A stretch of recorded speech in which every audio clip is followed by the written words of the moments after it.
இந்த பிறப்பை எனக்கு கொடுத்தது என் தாய், எங்கள் அம்மா. மீண்டும் பிறவாத நிலை அப்படின்ற முத்தி மோட்சத்தை கொடுக்கறது என் குருநாதர் பரமஹம்ச பரத்வாஜ சுவாமிகள். மோக்ஷ மூலம் குரு கிருபா. அந்த குரு கிருபை, அந்த குருநாதர் தான். அவரை தவிர வேற ஒரு சிந்தனையுமே இல்லை. நான் நிறைய அம்பாலை சிந்தனை பண்ணி அம்பாலை ஆராதிச்சதை காட்டிலும் என்னுடைய மனசுல நிறைய நான் சிந்தனை பண்ணது என் குருநாதர் பரத்வாஜ சுவாமியை தான். அவரை சிந்தனை பண்ணாலே என் கஷ்டம் தீந்துரும்.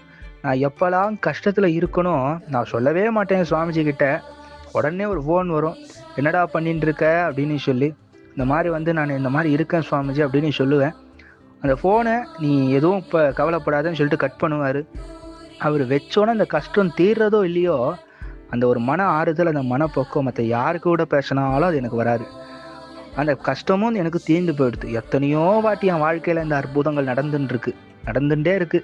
அதனால என் உயிர் இருக்கிற பர்யந்தம் நான் அம்பாலை பூஜை பண்ணுறது எனக்கு கிடைக்கலனா கூட பரவாயில்ல. என் குருவுக்கு சேவை செய்கிற அந்த ஒரு அனுகிரகம் கிடைச்சா எனக்கு போதும்.